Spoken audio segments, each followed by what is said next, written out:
I didn't like to Too funny. journal and I didn't like to do like a diary, inputs just because I thought it was corny. Like I, Yeah. I didn't know any better and I That's thought it funny. was corny. And honestly, my thoughts were so abstract and dark, if I may say, that I didn't Mm, want it documented on paper. sure. Like it was safe in my own mind. But then I understood that the emotions and the feelings that you have, if you express it onto paper, the person reading it feels that energy, right? And so Mm. it's healing on my part, but the healing comes from expressing it and relating to somebody else who might, find something healing in it. Welcome to the True Healing Experience podcast. I am your host, Dana Herrera, and with me today is an extraordinary mother, businesswoman, writer, and just overall human, Christine Butler. Christine, I'm so happy to have you on the show today. I nominated you. How do we know each other? Well, we know each other in partly due to extraordinary. I heard you first from Aaron Bear, and he couldn't stop raving about you. Like, you should meet this woman. The way she networks is insane. She reminds me a lot of you, actually. And so you were hyped up before I even got to know you. And then, of course, Forbes was right. And then, of course, Forbes was like, yeah, you gotta meet her. She's insane, like in the best way possible. So, and when I did meet you when you came on to Extraordinary as a guest, I was just blown away by the way that you articulated yourself so well, and your point of view on what healing truly was. So from that point on, I kind of just have been your right hand girl, like super excited for everything you do because I genuinely believe that you're going to change the world in the box of healing. Thank you so much for that. I think that's the best thing anybody's ever said about me in my entire life. So thank you. I am so blessed and honored and grateful to get to know you. And we actually haven't had a ton of time, like one-on-one time together. So I'm Hmm. really, really looking forward to not having any of the boys and just Right. you and I and just jumping into a conversation because I think you have so much wisdom and knowledge and incredible advice based on your own story that we can really share with the audience. So let's dive in. So my Yeah. first question for you is, so you are a ghostwriter, is that correct? That's correct. Yeah, it's a Okay. very rare job. Hard to explain to some people, but yeah, it's what I've been doing for a while now. How did you get into that originally? Originally, it just started as a side hustle, as it typically happens. I was a teacher making minimum wage, working way too many hours, and I found myself in rooms and networking. I've always been somebody who could just make friends with anyone. So when I learned how to network and talk to people, I learned that I was really good at asking the right questions, being curious enough about the person. And then that kind of turned into the question of like, hey, have you ever written a book about these stories? And of course, like having a major in education, writing, creative writing, and all that, it kind of just morphed into it just kind of morphed into its own monster. I started writing books for just normal people. And when I say normal people, I would write private books for their family. So if I found somebody who had a beautiful love story, I would sell them on writing the book just for their family, and they would give it to their children as a birthday present. And so I started to create my own business that way. And then word spread, and the business, really expanded to the point where I was doing that full time, gave up teaching and decided to start my own writing business. And so it kind of just naturally turned into what it was. And then, of course, I met Forbes, who was another ghostwriter. Very hard to find another ghostwriter who sees the same values you do in writing. And Mhm. so we've been partnered up and writing a lot of books since. That's incredible. I have written my first book ever. I feel like I've been writing poems and journaling for as long as I can remember. Since I was a kid, I was constantly writing in a notebook or a binder, or remember those like Lisa Frank binders back in the day? And Yes. yes, I had like tons of them. And I guess it just always felt very therapeutic to me. Hmm. Do you find that there is a healing component when it comes to writing or putting your thoughts on paper? Tell me a little bit about that. Yeah. It's funny. I was the exact opposite of you. I didn't like to Too funny. journal and I didn't like to do like a diary, inputs just because I thought it was corny. Like Yeah, I didn't know any better and I that's thought it funny. was corny. And honestly, my thoughts were so abstract and dark, if I may say, that I didn't Mm, want it documented on paper. sure. Like it was safe in my own mind. But then I understood that the emotions and the feelings that you have, if you express it onto paper, the person reading it feels that energy, right? And so Mm, it's healing on my part, but the healing comes from expressing it and relating to somebody else who might, find something healing in it. So yeah, I think it's 100% healing. It's a form of expression, right? There's so many forms of expression, speaking, singing, dancing, but writing is something that has been around since the dawn of time, right? If you think of like just walls of caves, you hieroglyphics. have Yeah. Yeah. exactly. Hmm. And the human beings are the only species in existence to narrate something. All right. And so when you really go down that path, it's like, yeah, and then you ask yourself why? Why write something down? Why document? And it's to connect and relate to other people, to tell your story. And everyone Hmm. has a story. Everyone is a story. So yeah, it's a It's beautiful. 100% healing. Um, yeah, it's that relatability that I think is healing. Like you're not A- alone in a thought. Absolutely. And one interesting thing that you said was that in the past, maybe or when you were younger, like your thoughts were so unhinged and were so dark. I was talking to a friend, Jimmy Rex, actually, and he said that he had kept a journal for a while, and one of his girlfriends found it and literally broke up with him after reading it because she was like, "These are the things you think." So I think there are probably people out there who are afraid to take those thoughts and put them on paper in case somebody else sees them. And I want to encourage you, if that's you, just burn it, burned a piece of paper. And honestly, sometimes Yes. that's even more healing as well, right? But Yeah. I'm I have done so, that. have you written and then I just caught it have. on fire? Yeah. I did, yeah, yeah, because it's a form of expression, but then if it's something dark, something that is a hindrance into yourself, you express it on paper, and then you light it on fire, and that's another form of healing, right? Mm-hmm. Write and burn.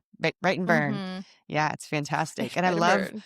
I love all of these modalities and all of these things. And I talk about this a lot because all of these things are free, right? They don't cost us any money. They're Right. available to us. And I think writing is one of those things that if, people can get over the stigma or the whatever it is that's keeping them from writing, I think there's a lot of healing in putting your thoughts on paper and putting Mhm. your vision of what you already are and who you already are on paper. I do that with my son right now. How old are your children? Tell me how old your kids are again. Yeah. So my kids are 9 and 13. Okay, amazing. Both boys, two Mhm. boys. Both boys, all Okay. boy. Awesome. Yeah, so I have a almost 15-year-old son, and he participates in like competitive baseball, and we're working through it, Okay. but one of the things I'm trying to work with him on, and you had some tips last time we talked, and I would love to learn more, is how do you start teaching, our kids at a young age to not allow the pressure of their friends or their sports or whatever it is they think they're tying their identity to at that time to consume them. And so Mhm. writing I am statements out and writing I am enough. I don't have to prove myself. I am already this. I am already this, and taking the vision of who they want to become and already seeing that. Do you find that there's value in that exercise? Absolutely, especially in those teen years, from the ages of 13 to 15, the the teenage brain is going through the biggest brain, reformative, like, whatever you wanna call it, it's when your Upgrade. brain is yeah, it's when your brain is Mhm. completely getting upgraded, and so the things that you instill, the things that you put in as a habit, is gonna stick with them for the rest of their lives, so I think it's imperative to say those things, and I think that I applaud you in teaching your kids to say those things about themselves, because if you don't say it, no one will, and in fact, Right. they're gonna hop on to the negative things that people are saying about them. So, absolutely, and I think a big part of that is teaching your children to just be authentic. If that's weird, it's weird. If it's funny, like, whatever it is, whatever your kid is, it's like, just Let lean them be that. into it. Mhm. Exactly, that's their authentic self, and there's Right. nothing greater than your authentic self, you know? Yes, I totally agree. I think we have a tendency as parents to want to live vicariously through our children, and it's Yeah. it's something that for me, like having the awareness of that is really important. Mhm. Like, just it's going to happen naturally because we all have pasts and wounds and things that rub up against us that trigger us that honestly have nothing to do with us. I write in the book about a time when Yeah. like they weren't playing him and he was sitting on the bench and I was losing my mind as a mom, like in your head you're like, why aren't you playing my kid? They're Yeah. they're better Yeah. than that. But Honestly, it had nothing to do with him. It had to do with my own Mm, story from when I was younger and I wasn't getting chosen and I was sitting on the bench playing volleyball or playing soccer, right. and that coming up in me having nothing to do with him. And I think that's what's really interesting too. When we do Mm, some of the work and we heal for for our kids, that we realize a lot of what we project onto them has absolutely nothing to do with them and everything to do with our own childhood and our own stories and our own past that's now being triggered that we don't even realize is coming yeah. up as a trigger.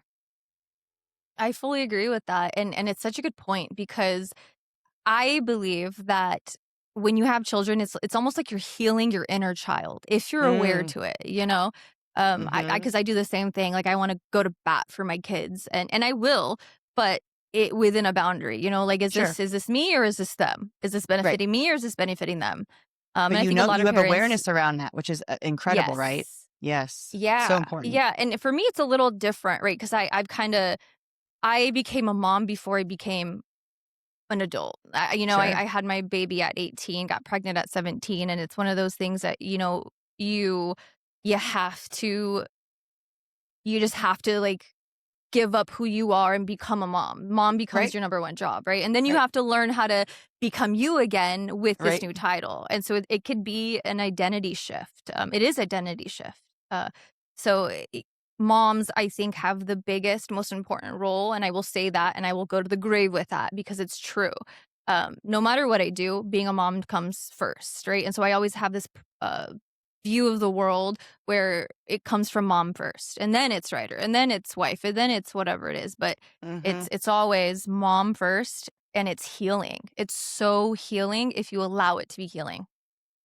What do you mean by it's healing if you allow it to be healing? In the sense where it's like you're like you were saying, like your inner child, you could see your inner child in them and heal yourself? Is that what you mean? Yeah, Yeah. absolutely. It's that awareness, right? Like, I think a lot of moms, from my experience of talking with moms, it's almost hard to differentiate yourself from your kids, right? Because they Right. come from you, so they feel like yours, but your child Right. is not yours. Your child is has been blessed to you, and your job is to raise them separate from you. Right. And so it's very healing because it forces you to to heal your inner child, to heal you, so that way you're not putting on to your child what you went through. You're Right. not putting on those generational curses, those things that were told to you can be outsourced to your child if you're not aware.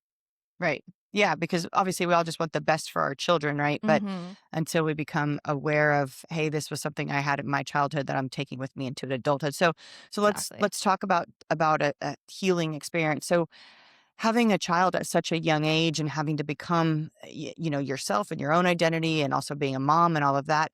Was there a time in your life when you felt like, okay, I healed the things that I needed to heal in order to be the best version of myself. Like, did you guys go on a vacation somewhere and you realized that, or Mm. did anything occur or happen that kind of catapulted you into that awareness and into that knowing, or do you think you instinctively just had that? I think it's a little bit of both, right? Because when you're that young and you see your peers, going to prom and having fun and going to college and having a roommate, like, doing their thing, and I'm watching it and I'm having to buy, my first apartment that has, like, enough room for the baby and, like, Mhm, totally learning how different. to, the birthing, aspect of it is scary at 17. Like, there's so many things that you're being, forced into that Yeah. you're just not ready for, right? And so, when I had my eldest Liam at 18, I went through an identity crisis where I felt like I had to look like a mom, be a mom, talk, everything. So I gave up my band tees, I gave up the friends Mhm. I had, I gave up the way I dressed, and I looked like the cookie cutter. I tried to be the cookie cutter mom, and it I was it led me to a place of severe depression, Sure. and the love for my children were there, right? But it was just like I lost myself because I Right. felt like that's what a mom was. And so realizing that and getting over it was truly the most healing thing because then I became more fun, I became more free, I became more creative, I was able to grow up with my children, if that makes sense. Sure. So Well, it you wasn't a remembered who you were, right? You remembered who you were, right? It was like a yeah, remembering almost, right? You didn't become this new person. You just remembered who you were before you had to survive, essentially, right? yeah.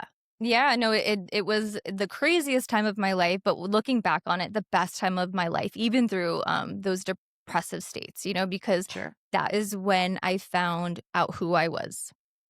Wow, just absolutely beautiful. I'm blown away. I can't imagine, yeah, at that age having it was I had an identity crisis when I was 27 years old. So, Yeah. um, I look back on it it's and I'm like, "Oh my god."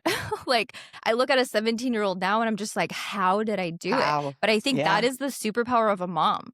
Mhm. Like, listening to a heartbeat for the first time is like, "Okay, this is my purpose." Mhm. Like, everything else falls into place. Yeah, women are incredible, incredible. I tell all the time, like, men have such low pain tolerance. If men had to birth children, we would have no population. Right. So there's definitely something special about being a mom, and I love how that it ties into your own healing and you Yeah. becoming who you've always been. And it, like you said, if we allow it, we can actually heal our own inner child through our children. They become our greatest mirrors in life, right? So Mhm. Yeah. that's fantastic. And Yeah. so have you written any books, with them, on them, about them, anything like that, or is that separate? Oh, yeah, no, my eldest, funny story is he got into some trouble just as normal teenage boys do. He's Sure. 13 now, Yeah. Yeah. testing boundaries, and so we have this rule at home where if you get in trouble, you have to be responsible for creating your punishment, whatever it is, right? Ooh. And typically Ooh. and typically, they'll give a punishment that's far worse than what I would have given, so it's funny to see what their reactions are, and so his was like, "You could take my phone away for 2 months." And I'm like, "What?" Like, "No, we're not gonna do that." So, I pull it back and I'm like, "Hey, how about this? You can keep everything, but I want you to write a book with me, Ooh. and and I want you to be a bestseller by the time you're 15." And so that gives us 2 years. And, he was on board, and so, yeah, we're in the middle, of writing his book, and it does have a lot to do with the teenage brain, coming from a kid's perspective, giving the advice to parents, right? Because I think a lot of So parents during good. puberty think that, "There's something wrong with my kid, like, why is he lashing out? This and that," like, I mean, Pulling you know. away, not yeah, why not as loving, not as yeah, yes. Yes, But they're yes, and so supposed if to. you don't understand why that is happening on a fundamental level, like neurologically Mhm. or, physically, mentally, in every aspect, like, Sure. it can be extremely scary for a parent. Mhm. And so that's kind of like his perspective as somebody who's going through all these changes, giving advice of like, "Hey, there is nothing wrong with me. This is what's going on with my body." So That's it's good. It's healing for fantastic. him, but and it's really good information for me because it's given me a lot of grace in my parenting. Absolutely. Yeah, and So, for everybody else, to your point, all other moms and other teenagers, and yeah, I understand exactly what you're going through. I have a friend who I was at South by Southwest with, mhm, and she is writing and starting a movement around like kids and AI and yeah. trying to teach boundaries. She took her son's iPhone away and she gave him a flip phone.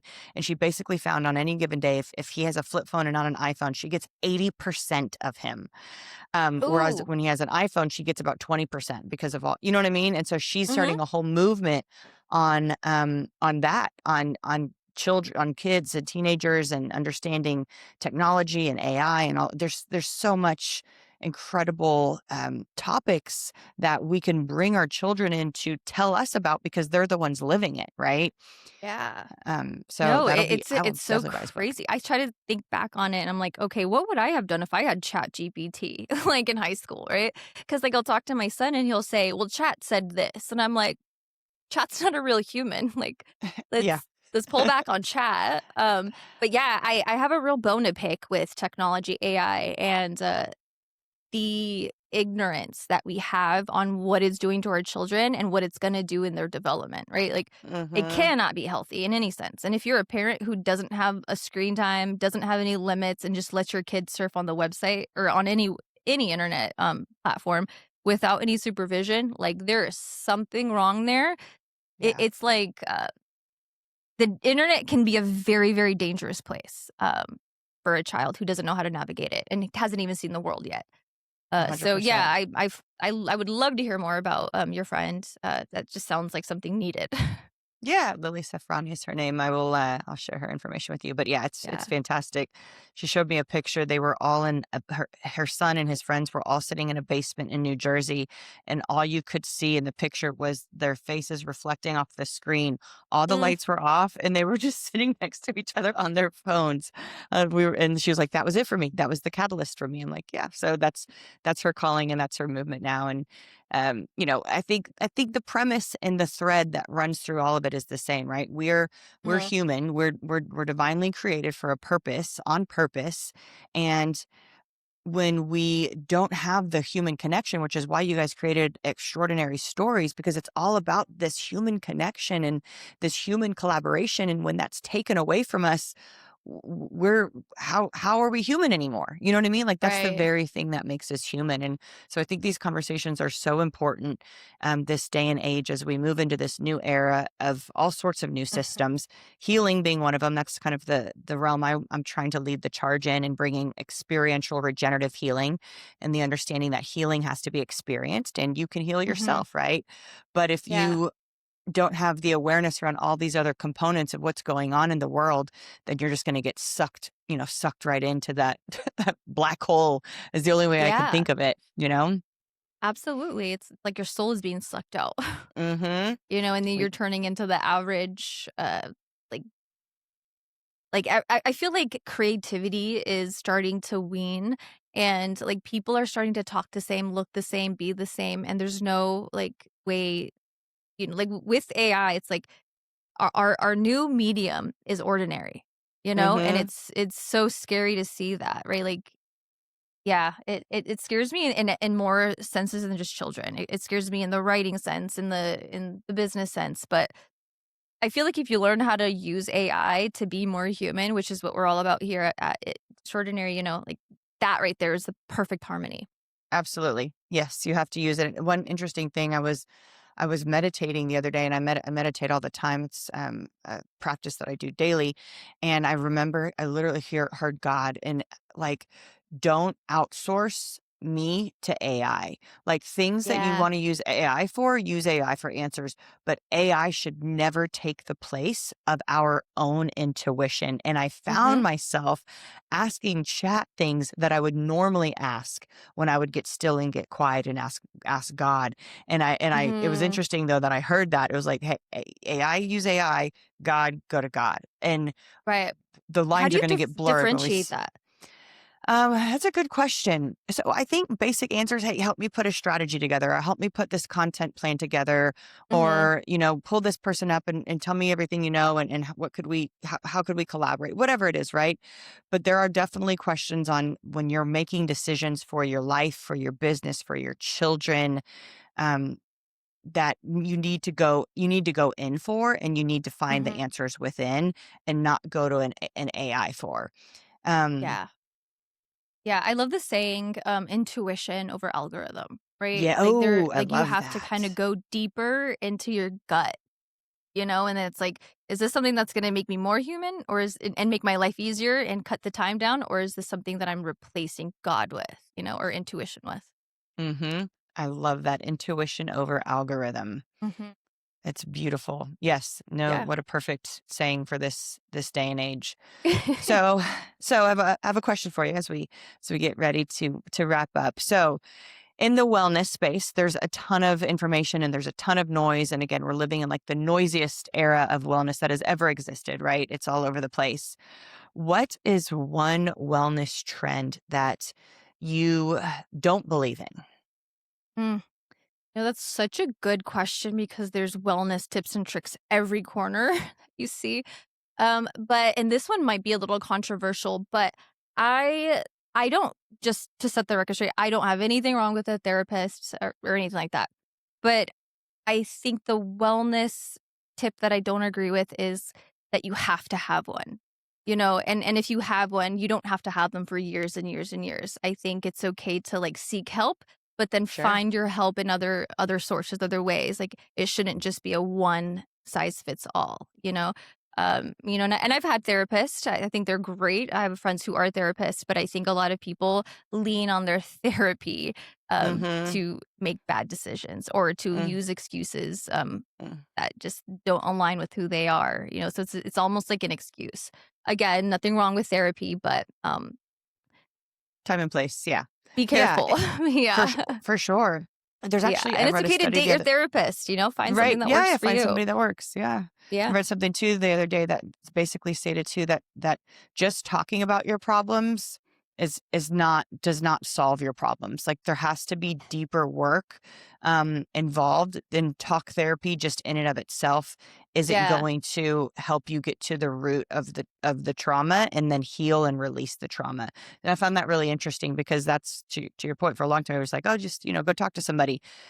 But just talking about your problem, and I even say this with Ryan, who we've been together for 18 years. We got divorced in 2024. We've reconciled, and we even talk about it. I'm like, going to a therapist, a couples therapist, did nothing for us. Like, it Yeah. didn't help us at all.